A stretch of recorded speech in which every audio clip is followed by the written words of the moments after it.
So this is the aftermath now, but basically I have an abandoned house that's right next to me, and I had to cut through a jungle in order to get to a tree that's growing in my garage that's unused. I should have done this a long time ago, but I don't live here full time. Again, this part is all the abandoned next door. I had to cut all this stuff down. It's a little bit of a mess.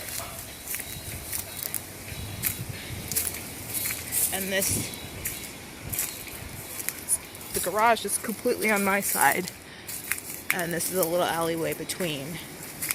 And this is what I have been cutting down, but my battery just died on my Ridgid, and I'll show you pictures later.